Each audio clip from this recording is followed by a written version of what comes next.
नमस्कार आप सभी का, आपका बहुत बहुत स्वागत है, अभिनंदन है। यूपी पीएससी का रिजल्ट आने के बाद तमाम चेहरों की जो खुशी और जो उसके ललाटों पे जो तेज है वो साफ तौर पे हमें देखा जा सकता है। हमारे साथ अभी यूपी पीएससी 2023 में सेलेक्टेड डीएसपी रैंक 2023 22वीं रैंक पे हमारे साथ गायत्री यादव मैम हमारे साथ जुड़ चुकी हैं।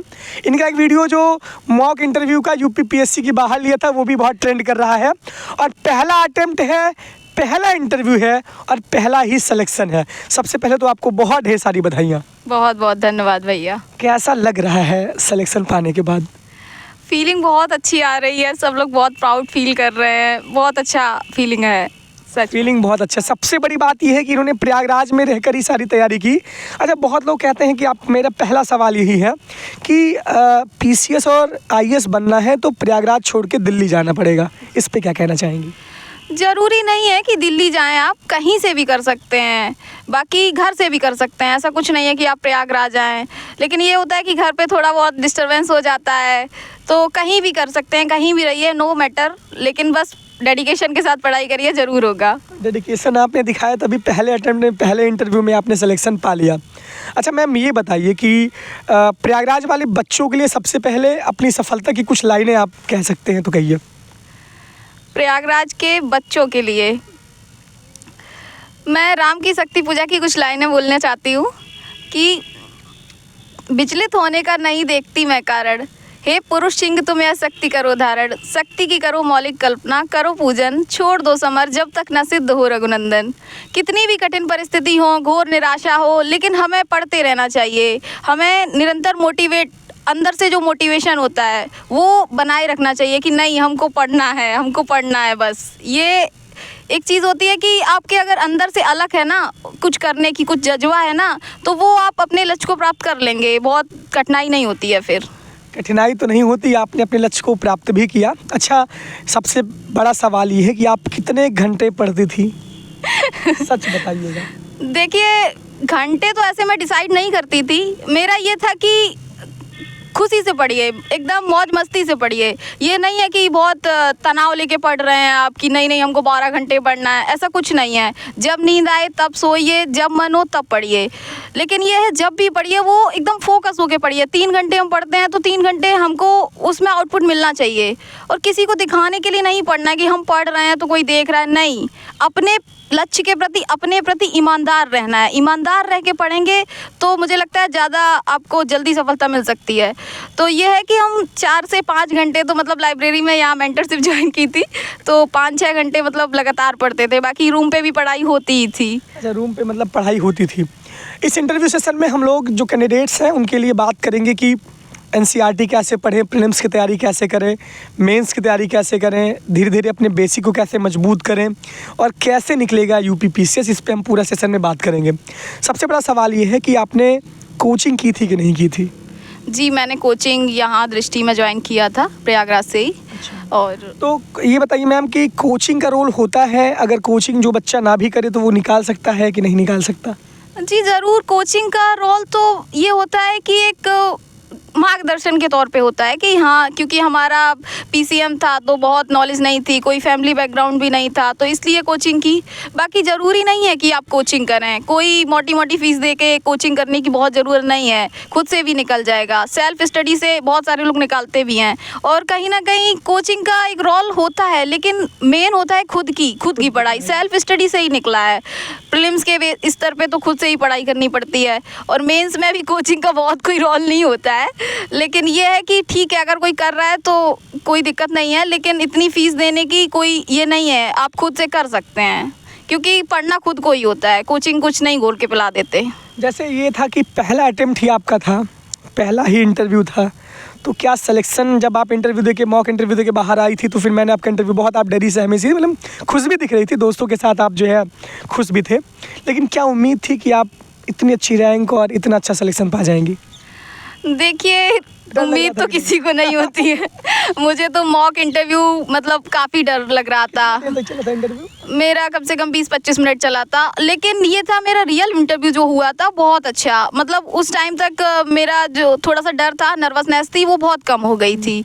वहाँ चेयरमैन सर काफ़ी मोटिवेट भी किए थे कि मतलब जब वो निकल रहे थे तो मैं उधर ही बैठी हुई थी, तो वो मेरे को काफ़ी मोटिवेट किए कि नहीं नहीं अच्छे से जाओ। तो ये एक चीज़ होती है कि नहीं नहीं अब अच्छे से करना है। बाकी स्टार्टिंग में थोड़ा बहुत लगता है कि हाँ नर्वसनेस सबको होती है और आता हुआ चीज़ भूल जाते हैं हम, तो वो कोई दिक्कत नहीं है। और मेन होता है कि मेंस मेन होता है, अगर आप वहाँ अच्छा लिख लेते हैं तो इंटरव्यू तो 100 नंबर का होता है, कितना मान ली 10 नंबर कम हो गए तो कोई मैटर नहीं करता, लेकिन अगर मेंस आपका अच्छा आपने लिखा है तो सिलेक्शन निश्चित है। अच्छा, कौन सा मीडियम था आपका मैम? मेरा हिंदी मीडियम था। हिंदी माध्यम था, और हिंदी माध्यम में पहले ही अटेम्प्ट में डीएसपी बन जाना एक बहुत बड़ी बात होती है।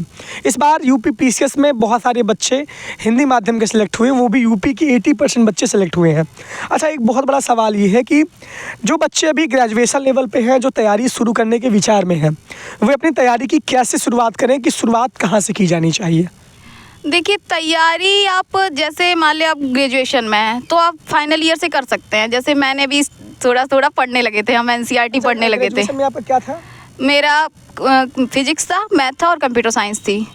तो अब जो ग्रेजुएशन वाले हैं उनके लिए यही है कि आप एनसीईआरटी पहले बेसिक कंप्लीट करिए। अगर बेसिक कंप्लीट हो जाता है उसको पहले एक बार रीडिंग मारिए, फिर उसके बाद मतलब 2 या 3 रीडिंग अच्छे से कर लीजिए। और जब वहाँ बेसिक आपका कंप्लीट हो जाता है तो फिर बहुत आगे दिक्कत नहीं होती। फिर आप घटना चक्र पढ़िए या लूसेंट पढ़िए, कुछ भी पढ़िए, तो वो आपको सब समझ आता है, कनेक्ट कर पाते हैं एक दूसरे से। बाकी ऐसे फैक्ट्स याद नहीं होते हैं, जब आपका बेसिक कंप्लीट होता है तो सब अच्छे से हो जाता है। एनसीईआरटी मैम कैसे, किस तरीके से पढ़ें? एनसीईआरटी पढ़ने का क्या तरीका है कि हम एक पन्ना पढ़ते हैं, उसके बाद भूल जाते हैं, दूसरा चैप्टर क्लोज करते हैं तो पहला पता नहीं क्या पढ़े हैं, पहली बार में तो हवा ही नहीं लगती और बच्चे टच ही नहीं करना चाहते उसको। और क्यों नहीं? क्योंकि आजकल बहुत डिपेंडेंसी ऑन यूट्यूब और सोशल मीडिया हो गया है कि हम उसी से देख के कवर करें। लेकिन बुक का कितना बड़ा रोल है, और एनसीईआरटी कैसे पढ़े, आपने कैसे पढ़ा था? देखिए मेरा तो मैं यूट्यूब से पढ़ती थी, लेकिन थोड़ा मेरे को आई साइड का इशू दिक्कत होने लगती थी, मेरी आंख में ईचिंग होने लगती थी। तो चश्मा भी लगा है? हाँ चश्मा। कितना पावर है चश्मे का? माइनस का 1.5 है। दूर दृष्टि दोष है कि निकट दृष्टि दोष है? मुझे निकट दृष्टि दोष है। दूर की चीजें नहीं। हाँ दूर की चीज़ें, वो जब आप छोटे होते हैं तो यही वाला होता है निकट दृष्टि दोष, वो बुड्ढों में होता है। अच्छा, बड़े लोग तो होते हैं। कैसे किताबें पढ़ती थी आप? तो मैं ऐसे करती थी कि सबसे पहले मतलब अगर अपना टाइम टेबल बनाइए कि मुझे इतने घंटे से इतने घंटे पढ़ना है, तो एनसीईआरटी आप एक चैप्टर पढ़िए, फिर एक चैप्टर के बाद उसको बंद करिए, फिर सेकंड डे उसी को रिवाइज करिए। ये नहीं कि हम अगले चैप्टर पे आगे बढ़ जाते हैं, जब वो आगे बढ़ जाते हैं पीछे वाला छूट जाता है और दिमाग से गायब हो जाता है, कुछ नहीं याद रहता। तो धीरे धीरे थोड़ा अंडरलाइन कर लीजिए जो जो नई चीज़ें आ रही हैं। उसके बाद और दिक्कत है तो फिर से 1 महीने बाद फिर से रीडिंग उसको लगाइए, और जब हम 2-3 बार पढ़ते हैं तो अपने आप आने लगती हैं चीज़ें, फिर दिक्कत नहीं होती है। मतलब जैसे अंडरलाइन करने जाते हैं तो पूरा पेज ही अंडरलाइन कर देते हैं, सबसे बड़ा सवाल तो यही है। तो क्या अंडरलाइन करें? और जैसे ये होता नहीं है कि मतलब आपकी स्ट्रैटेजी क्या थी? मेन ये पॉइंट ये है कि आपने एनसीईआरटी कैसे कवर किया था, नोट्स कैसे बनाया था, अंडरलाइन कैसे आपने किया था, कौन कौन से पॉइंट आप हाईलाइट किए थे, कैसे पढ़ते थे, किस क्रम में आप पढ़ती थी? देखिए मैं जैसे एनसीईआरटी का नोट्स तो नहीं बनाई थी, पहले मैं पेंसिल से कर लेती थी। तो जब हम दोबारा करते थे तो पेंसिल वाला मिटा देते थे, फिर जब तीसरी चौथी बार जब आप पढ़ें तब हाइलाइटर से या पेन से अंडरलाइन करें, क्योंकि फिर जब सभी अंडरलाइन हो जाएगा तो क्या पढ़ेंगे। तो ऐसे कर सकते हैं। और बाकी फिर सबकी थोड़ी थोड़ी अपनी स्ट्रेटजी होती है, सब लोग कोई नोट्स बनाता है उसके, कोई नहीं बनाता है। तो मैंने तो नोट्स नहीं बनाए थे, मैंने बस बुक से ही पढ़ा था। मतलब ग्रेजुएशन वाले बच्चे एनसीईआरटी से अपने बेसिक की शुरुआत करें तो किस क्लास से किस क्लास तक हम पढ़ें एनसीईआरटी? जैसे 6 to 8 वाली स्टार्टिंग में वहीं से करें। हाँ बेसिक पहले से। जिसका आर्ट्स बैकग्राउंड है, वो आर्ट्स बैकग्राउंड है, वो जैसे क्या होता है कि अगर उनके बीएससी बीए में उनके सब्जेक्ट रहे हैं तो उन लोगों को काफ़ी नॉलेज रहती है पहले, तो वो 8 से आगे वाली पढ़ सकते हैं, 11 12 की पढ़ सकते हैं। और बाकी जैसे मेरा बीएससी था तो मुझे बहुत नॉलेज नहीं थी क्या हिस्ट्री में क्या ज्योग्राफी, तो 6 to 8 मैंने पढ़ी पहले, फिर उसके बाद आगे वाली मतलब धीरे धीरे बेसिक बन जाता है। जब बेस बन जाता है फिर आगे की चीज़ें समझ आने लगती हैं। हाँ। एनसीईआरटी आपने कितने दिन में ख़त्म की थी और कितनी बार एनसीईआरटी आपने रिवाइज की? एनसीईआरटी ये 4 से 5 बार मैंने काफ़ी मतलब अच्छे से पढ़ी थी एनसीईआरटी खूब। अच्छा। हाँ आपके एनसीईआरटी अभी भी कमरे पे रखी होगी? हाँ हाँ जी, मेरे घर पे अभी कमरे पे नहीं है, घर पे है। लॉकडाउन में मतलब अभी पिछली बार कुछ बुक्स घर पे ले गए थे, घर एक काम ये करिएगा, आप घर जाइएगा तो पूरी एनसीईआरटी उठा के लेके चले आइएगा। उस एक आध दो एनसीईआरटी बच्चों को हम दिखा देंगे किस तरीके से आपने रीडिंग की है। जी जी, जरूर जरूर। अच्छा, ये बात ये है कि प्रीलिम्स आपके इंटरव्यू में सबसे बड़ा जो ट्रेंडिंग किया कि प्रीलिम्स में आपने घटना चक्र एकदम रट डाला था, और वो भी आपने 10 से 11 बार तो आप बताई ही हैं, बाकी कितनी बार पढ़ी होगी आपको ही पता होगा। अब मेन फोकस हमारा है कि प्रीलिम्स 2024 या आने वाले भी अगले प्रीलिम्स के लिए बच्चे कैसे अपने आप को तैयार करें, और अंतिम 2 महीने की क्या स्ट्रेटेजी होनी चाहिए? देखिए, स्टार्टिंग क्या होता है कि जब बेसिक कंप्लीट रहता है तो घटना चक्र पढ़ने में कोई दिक्कत नहीं, वो हमको अच्छे से समझ आता है, कोई भी बच्चा। तो क्या है कि घटना चक्र जैसे पहले बेसिक बुक पढ़ें, जैसे एनसीईआरटी आपने पढ़ ली, फिर कोई एक जैसे सब लोग कोई नितिन सिंघानिया पढ़ता है और बिपिन चंद्रा, जो भी आप प्रेफर करें, जो आपको अच्छा लगे सब पढ़िए, और उसके बाद घटना चक्र पढ़िए। उसके बाद घटना चक्र ज़्यादा अच्छे से समझ आती है। और जैसे अब फैक्ट्स हैं, फैक्ट्स ऐसे याद नहीं होते हैं, हम कनेक्ट अच्छे से कर पाते हैं। तो अभी 2 महीने के लिए तो घटना चक्र मतलब बेहतर है, रामबाण है। हाँ, अभी अच्छे से कैसे सॉल्व करें मैडम? देखिए, ऐसे सॉल्व करें कि जो आप घटना चक्र में पढ़ रहे हैं तो पहले पेंसिल से, क्योंकि कुछ क्वेश्चन जो होते हैं नहीं आते हैं तो उनको हम मार्क कर लें। फिर जब हम दोबारा उसको रीडिंग करें तो वही क्वेश्चन पढ़ें, और फिर जब तीसरे बार रीडिंग करें तो क्या करें कि अपना नोट्स बना लें खुद का घटना चक्र का, क्योंकि हम अपने नोट्स में जब लिख लेते हैं उसको तो फिर हमको घटना चक्र खोलने की ज़रूरत नहीं है। अच्छा मैडम, घटना चक्र की नोट्स कैसे बनाएं? क्योंकि घटना चक्र तो खुद ही अपने अपने नोट्स से आगे शॉर्ट पॉइंट है, फिर उसके बाद आंसर का क्वेश्चन का आंसर दिया गया है। देखिए, ऐसा होता है ना, जैसे 2020 में कोई क्वेश्चन आया तो फिर वो 2022-23 में आता है, हिस्ट्री में रिपीट होता ही है, और पीछे वाले पॉइंट से ही नया पॉइंट बनाया जाता है।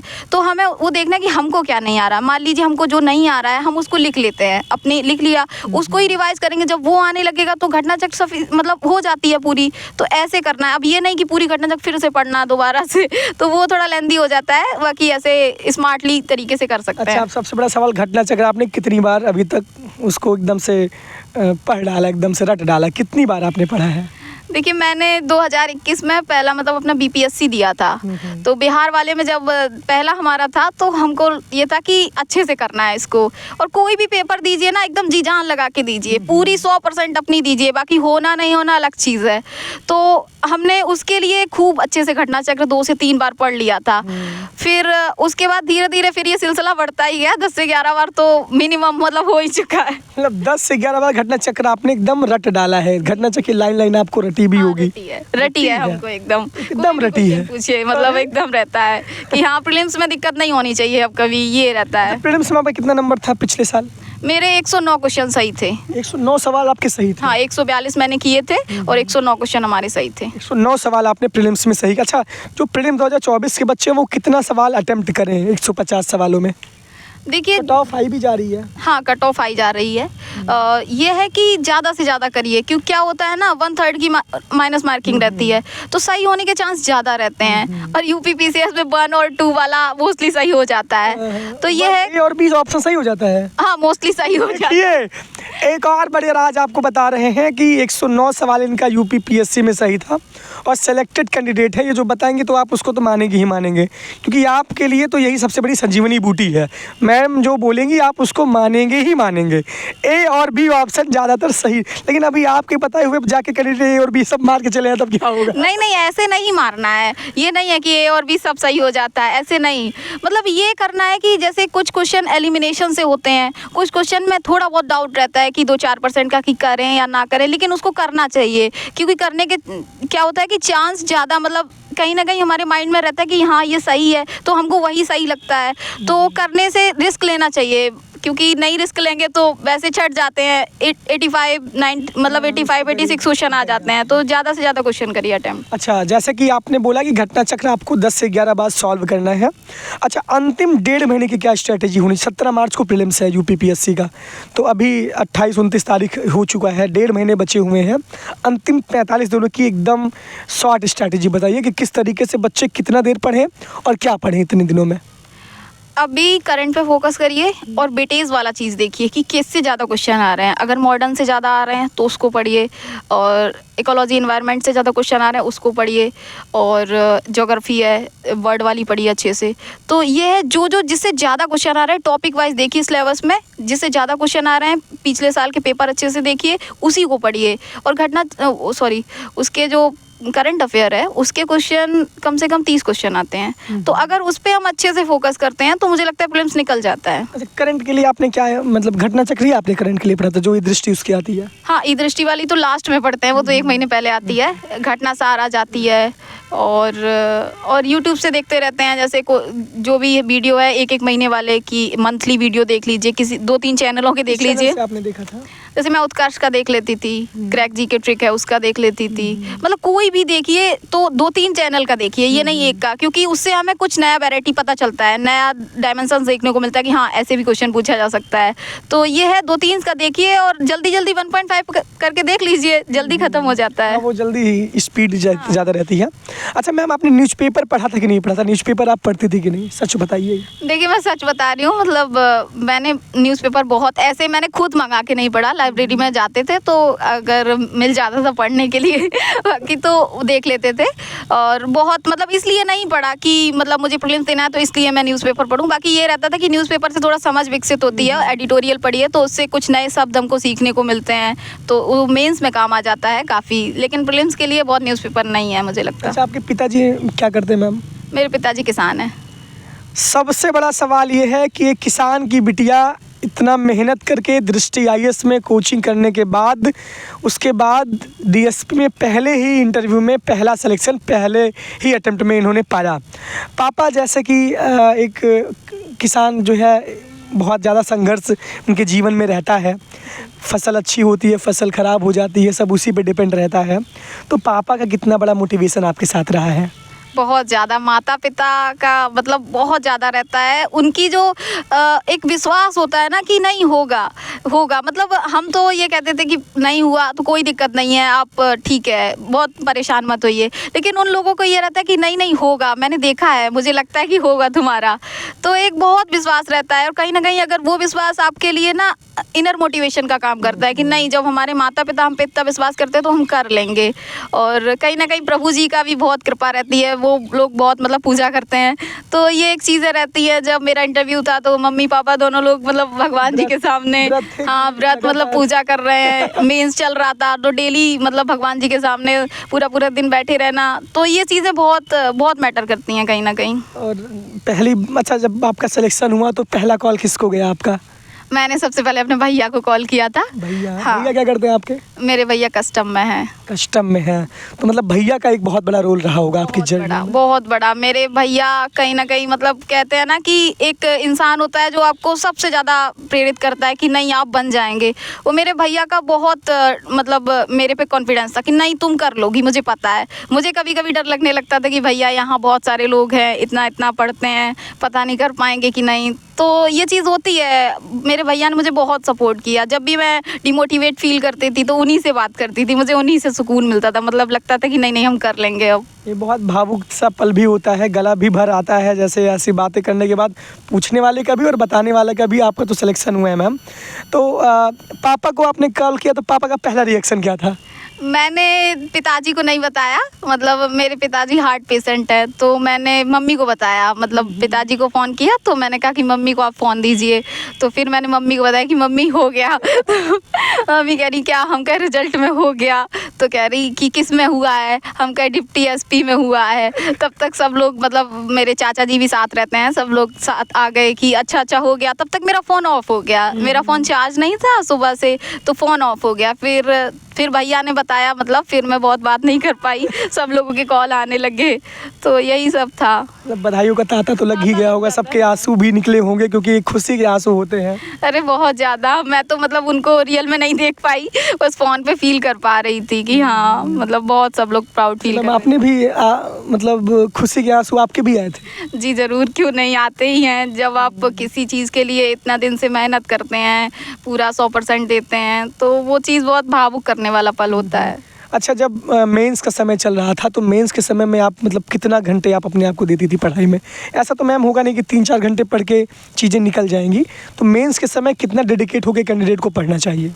देखिए मेंस के समय सच में बहुत पढ़ना पड़ता है। मतलब ये है कि सुबह से जब आप उठते हैं और जब आप सोते हैं तो उस सुबह से लेके शाम तक मतलब आपकी पूरा दिन बिजी रहता है। आपको मतलब नहीं टाइम मिलता है किसी से बात करने का, फ़ोन देखने का। मतलब वही सुबह उठना है, करंट अफेयर मतलब जो भी एडिटोरियल देखना है, शाम को सोते सोते एडिटोरियल सुन के सो जाना है, तो यही सब बना रहता था। लेकिन पूरा दिन रहता है, अगर सही से मानिए तो पूरा दिन रहता है। मैं 12-1 बजे लाइब्रेरी चली जाती थी मेंटरशिप में दृष्टि में, वहाँ तो मान लो पढ़ना ही रहता था। लेकिन सुबह से भी पूरा दिन ही रहता है, खाने पीने नहाने के अलावा। अच्छा, मतलब ऐसा भी समय आया होगा जब आप रात भर पढ़ती होगी, पढ़ते पढ़ते सो गई होगी, कभी ऐसा हुआ है? हाँ, थकान हो जाती थी बहुत, पूरा दिन एक दिमाग भी थक जाता है, तो पढ़ते पढ़ते सो जाना, फ़ोन चलते रहना, ऐसे बहुत बार हुआ है। लेकिन मैं रात को बहुत नहीं पढ़ पाती थी क्योंकि मुझे सिर दर्द होने लगता था, तो हेल्थ इशू रहते थे, तो मैं 12-1 बजे तक सो जाती थी, फिर सुबह उठ के पढ़ते थे। मतलब पूरी प्रॉपर नींद आप लेती थी जो है? हाँ, प्रॉपर नींद लीजिए। मैं तो दिन में भी लाइब्रेरी में सो जाती थी। मुझे बहुत नींद आ जाती थी, तो नींद से कॉम्प्रोमाइज़ नहीं करना है, क्योंकि फिर अगर जितना हम सो लेते हैं तो दिमाग थोड़ा अच्छा काम करता है, तो नींद अपना पूरा लीजिए। अच्छा, जैसे सोशल मीडिया होता है मैम, बहुत डिस्ट्रैक्शन का एक बहुत बड़ा कारण है। सोशल मीडिया पे आप एक्टिव थी? जी, मैं सोशल मीडिया पे एक्टिव का मतलब ये है कि देख लेते थे कि जब टाइम मिलता था कि खुद कोई मैसेज नहीं करना, कोई पोस्ट नहीं करना, कुछ नहीं, रिएक्शन नहीं, बस देखते रहना कि हाँ चल को देख लेते हैं कि क्या हो रहा है समाज में। और उससे मतलब काफ़ी जैसे पॉलिटिक्स वाली न्यूज़ मिल जाती थी, तो ये सब इसलिए देख लेते थे। अच्छा, यूट्यूब पे जैसे कि बच्चे क्या क्या यूट्यूब पे फॉलो करें, यूट्यूब ऑनलाइन कौन सी साइट फॉलो करें? आपने क्या फॉलो किया था करंट के लिए? बाकी जो भी कंटेंट आपको नहीं समझ आता, आपने कौन सी साइट को ज़्यादा प्रेफर किया था, कौन से चैनल को? देखिए, जैसे यूट्यूब पे मैं दृष्टि का ही करती थी। दृष्टि है, धे वाला है, एक बात है यूपी की चैनल आता है, उससे यूपी की न्यूज़ काफ़ी अच्छी मिल जाती है। अच्छा, धे वाले चैनल से काफ़ी कवर हो जाता है यूपी? हाँ, लल्लन टॉप है, उस पे हेल्थ वाले चीज़ें पता चलती हैं। और मतलब ऐसे पढ़ाई को रिलेटेड जैसे अवेयरनेस के लिए है तो काफ़ी मतलब चैनल ऐसे पता नहीं, याद तो अब आते नहीं। उत्कर्ष है, उत्कर्ष का मैं करंट अफेयर देख लेती थी क्योंकि प्रीलिम्स के लिए उसका काफ़ी हेल्पफुल रहता है। क्रैक जीके ट्रिक है, उसका 10-15 मिनट का आता है। तो जैसे कोई भी करिए, डेली करिए ये। हाँ, डेली कंटिन्यूटी मैम बहुत ज़रूरी है। बहुत ज़रूरी है, क्योंकि वो अगर एक दिन गैप हो जाता है तो फिर लगता है कि पता नहीं क्या हुआ आज के दिन, न्यूज़पेपर तो पढ़ते नहीं। अच्छा, मतलब आप अपने आप को ब्रेक देती कि नहीं? कि मतलब हफ्ते का एक प्लान आपका कैसे रहता था कि आप टारगेटेड पढ़ाई करते थे कि इतने दिन में इतना कवर करना है, कि डेली का टारगेट बनता था कि हफ्ते का टारगेट बनता था? देखिए, मेरा डेली रहता था। जैसे मैं सोच लेती थी कि मुझे आज इतना ख़त्म करना है, मान ली घटना चक्र पढ़ रहे हैं तो 50 पेज पढ़ना है, 60 पेज पढ़ना है, तो एक दिन में इतना ख़त्म करना है। हफ्ते का तो नहीं रहता था। और जैसे हमको बहुत ऐसा नहीं फील होता था कि बहुत थक गए हैं पढ़ाई से, अब मुझे ब्रेक लेना चाहिए, मूवी देखना चाहिए, ऐसा कुछ नहीं होता था। लेकिन ये था कि लाइब्रेरी चले जाओ, वहाँ पे इतने सारे लोग मिलना, सबसे बात करना, तो यही एक इंटरटेन था बस। ठीक है, इतना ही काफ़ी था। इतना ही सारी चीज़ें का। अच्छा, आपने स्टैंडर्ड बुक को क्या क्या फॉलो किया था मेंस के लिए, प्रीलिम्स के लिए? मतलब जो स्टैंडर्ड बुक जैसे लक्ष्मीकांत होती है, ये सारी क्या क्या आपने अलग अलग विषय के लिए पढ़ा था? देखिए, पॉलिटी के लिए मैंने लक्ष्मीकांत तो नहीं पढ़ी थी। बिपिन चंद्रा एक बार पढ़ी थी, वो मतलब भी। पॉलिटी के लिए लक्ष्मीकांत मैम ने नहीं पढ़ी थी, लेकिन आपको पढ़ना है ऐसा नहीं है, ये मैम की खुद की स्ट्रैटेजी है। तो लक्ष्मीकांत की जगह आपने क्या पढ़ा था? लक्ष्मीकांत की जगह पे मैंने दृष्टि की क्विक बुक पढ़ी थी, तो वो अच्छी है काफ़ी पॉलिटी के लिए, दोनों कवर हो गया। हाँ, और प्रीलिम्स प्रैक्टिस सीरीज जो है 6-7 हज़ार क्वेश्चन उसमें रहते हैं, वो लगाइए आप। अच्छा, मतलब कितने सवाल आप लगा डाली हैं अभी तक? कितने सवाल सॉल्व किए होंगे, सच बताइएगा? देखिए, सवाल का तो ऐसे कोई गिनती नहीं है, लेकिन काफ़ी ज़्यादा खूब लगाइए। 12,000 15,000 खूब भर भर के लगाइए एकदम से एक दिन में। मतलब लगा, जैसे घटना चक्र का तो वो तो अलग रहता है, लेकिन आप कोई टेस्ट सीरीज, जैसे टेस्ट सीरीज मार्केट से खरीद लीजिए, नहीं खरीद रहे हैं तो ऑनलाइन देख लीजिए, लेकिन खूब मतलब लगाइए। दिन में कितना सवाल लगा दीजिए? मतलब ऐसे 300-400 क्वेश्चन ऐसे डेली देख लेना 2-3 घंटे में, तो ऐसे कर लीजिए एक दिन में। अगर आप इतना करते हैं तो डेली जब करते हैं तो काफ़ी एकदम मतलब आपको आने लगते हैं फिर क्वेश्चन। कितने दिन तक चला था आपका एक सवालों का क्रम जो 300-400? जैसे क्या होता है कि जब आप प्रीलिम्स देते हैं तो ये लगता है कि प्रीलिम्स पहली सीढ़ी है, वो निकलना चाहिए, और जब वो ही नहीं निकलेगा तो हम सेकंड पे जा कैसे पाएंगे। कितने दिन तक ये कंटिन्यूटी रही? ये 2-3 महीने पहले से, जैसे प्रीलिम्स आया था तो मैंने 2-3 महीने पहले स्टार्ट कर देते थे, फिर मतलब चलता रहता था डेली। इतने जब आप क्वेश्चन लगाएंगे तो एक समय के बाद वो क्वेश्चन बहुत जल्दी लगने लगते हैं, आने लगते हैं आपको। अब इससे तो एक काउंट करिए कि 90 दिन में अगर आप 400-500 सवाल एक दिन में सॉल्व करते हैं तो 30,000 प्लस सवाल ही तो हो गया। हाँ, बहुत सफिशिएंट होता है, और फिर क्वेश्चन आने लगते हैं, वो जल्दी हो जाते हैं, फिर टाइम ही नहीं लगता है आपको। अच्छा, मतलब और क्या आपने पढ़ा था बुक के लिए अलग अलग? और जैसे हिस्ट्री के एक बार विपिन चंद्र पढ़ी थी, तो उससे मुझे काफ़ी मतलब पता चल गया था कि कौन से राजा क्या सब, मतलब सारी पता चल गया था। फिर क्या था कि मॉडर्न मुझे ठीक से आती थी, थोड़ा सा मतलब उसका रिलेट मैं अच्छे से कर पाती थी, मुझे अच्छी भी लगती है। मॉडर्न दृष्टि की कुक बुक है, उससे पढ़ी थी, और क्लास में भी अख्तर मलिक सर ने काफ़ी अच्छे से पढ़ाया था, तो क्लास नोट्स था मेरा और बुक थी। तो और मिडाइवल के लिए वही दृष्टि की बुक ही पढ़े थे, क्योंकि उससे बहुत क्वेश्चन नहीं आते हैं। और जो ज्योग्राफी के लिए प्रीलिम्स का तो वही घटना चक्र पढ़ी थी और दृष्टि की कुक बुक। मैंने सारी दृष्टि की कुक बुक प्रेफर की थी। आपने स्टैंडर्ड बुक पढ़ा ही नहीं था एक तरीके से? मान एक आध बार ज़्यादा नहीं पढ़ा, एक आध बार, जैसे ज्योग्राफी के लिए मैंने एनसीईआरटी अच्छे से पढ़ी थी। अच्छा, तो हाँ तो किस क्लास की एनसीईआरटी मैम? मतलब स्टार्टिंग से पढ़ी थी, 6 से पढ़ी थी, क्योंकि बहुत ज्योग्राफी मुझे नहीं पता थी, नहीं समझ आती थी पहले, तो ये किया था। और साइंस टेक के लिए सब क्विक बुक? हाँ, क्विक बुक। और साइंस टेक में साइंस का जो जैसे फिजिक्स केमिस्ट्री आता है, टेक बहुत आता नहीं है पीसीएस में। बैकग्राउंड भी वही रहा होगा? हाँ, जैसे था तो मुझे आता था ठीक ठाक, मतलब मेरी जो बैकग्राउंड था वो ठीक है, तो एक जो लर्निंग कैपेसिटी होती है वो मेरी ठीक ठाक है कि मैं एक बार पढ़ लेती तो समझ आ जाता है, तो बहुत दिक्कत नहीं हुई इसमें। अच्छा, अब एक और सवाल कि लड़कियां घर से बाहर निकलती हैं और ये मतलब उनकी मजबूरी रहती है कि घर में कोई बहुत इनकम का स्रोत नहीं रहता और अपने आप को बहुत कमज़ोर फील करती हैं, और बच्चे भी अभी प्रयागराज में रह रहे हैं, तो ग्रेजुएशन के टाइम में first year, second year, third year में वो सिर्फ बीए वाले बच्चे depend on series and all, बहुत सीरियस होकर पढ़ाई नहीं करते। तो आपके भी हॉस्टल में बहुत सारे बच्चे होंगे जो यूनिवर्सिटी में पढ़ते होंगे, जो अपने ग्रेजुएशन लेवल पे होंगे, तो वो उनका क्या कमी उनके अंदर रह जाती है? देखिए, सीरीज़ में क्या होता है ना कि जब हम सीरीज़ देखते हैं, मतलब पढ़ते हैं, तो क्या होता है कि पेपर पास करना है, मतलब बहुत अंदर वाली जो नॉलेज होती है, गहन अध्ययन जिसको कहते हैं, वो नहीं हो पाता है हमको। और जब नहीं हो पाता है तो कहीं ना कहीं एक वो लैक करता है चीज़ें। जैसे आप कर भले ही ले, पेपर में पास हो जाएंगे, लेकिन क्या होता है कि आपको बहुत नॉलेज इसकी नहीं हो पाती है। तो हमें पेपर जो सीरीज़ है उसको थोड़ा सा स्किप करके पढ़िए, पेपर जब आए तब पढ़िए, लेकिन उसके स्टैंडर्ड बुक भी पढ़िए। आपको पहले नॉलेज होनी चाहिए चीज़ों की, क्योंकि जब हमें वो नहीं होती है तो वो आगे चल के दिक्कत करती है। अच्छा, जैसे अच्छा ये बताइए मैम कि आपने मतलब डेली का कभी कभी मम्मी पापा से डेली बात होती थी कि नहीं होती थी? हाँ, मेरी मम्मी, जब मैं लाइब्रेरी जाती थी तो मैं रास्ते में मम्मी से बात करती थी। डेली बात आप कर देती थी? हाँ, डेली बात करिए। अच्छा, उससे बहुत मोटिवेशन भी मिलता है। बहुत बच्चे अपने माँ बाप को भूल जाते हैं इस जर्नी में।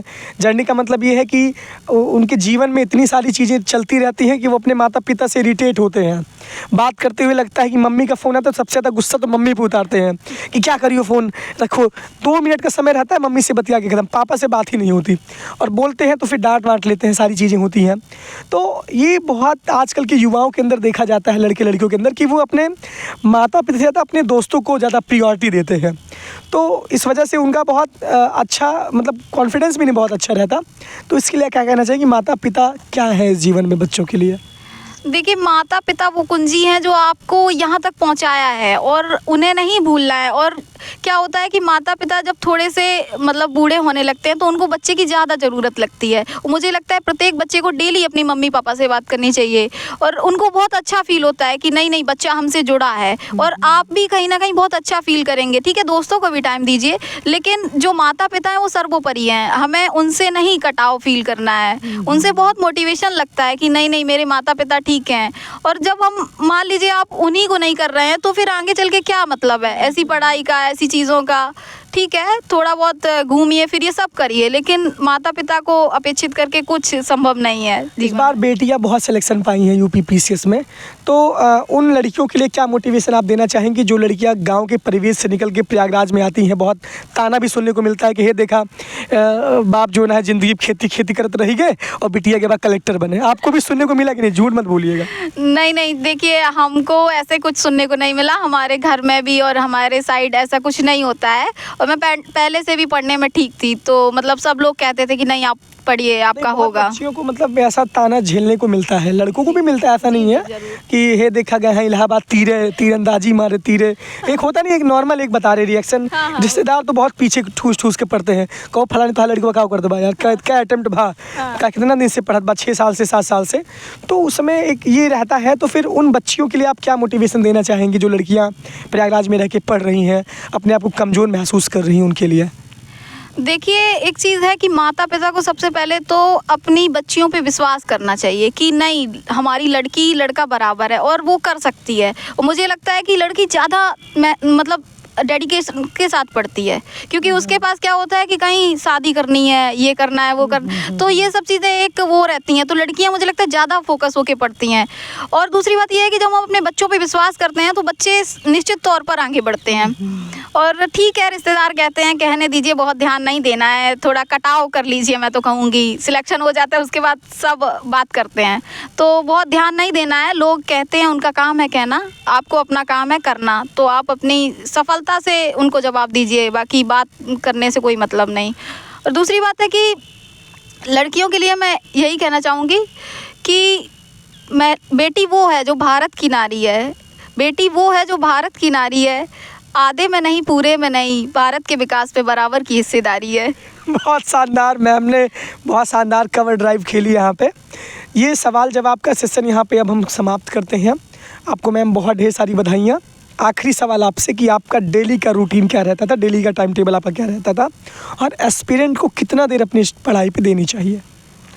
देखिए पढ़ाई पे आपका टाइम टेबल वो है, थोड़ा सा लचीला होना चाहिए, जो आपको आपकी बॉडी के अकॉर्डिंग जो आपको ठीक लगे, कैसे आपकी सोने वाली क्लॉक है, क्या है, तो वो आप अपने अकॉर्डिंग सब लोग बनाइए। मेरा तो रहता था कि मैं 6:30 या 7 बजे, जितना जैसे रात को अगर लेट सोए हैं थोड़ा सा लेट उठ पाते थे, तो प्रॉपर नींद लीजिए और 6 से 7 बजे मतलब उठिए, करंट अफेयर देखिए, जो भी आपको ठीक लगे, जो पढ़ना है पढ़िए, मेहनत से पढ़िए, और फिर जो भी रहता है उसके बाद लाइब्रेरी जाइए, जो भी करना है आपको करिए, लेकिन डेडिकेशन और फोकस के साथ पढ़िए, बाकी दिखाने के लिए नहीं कि हम पढ़ रहे हैं। चलिए सर, मैम आपका बहुत बहुत धन्यवाद।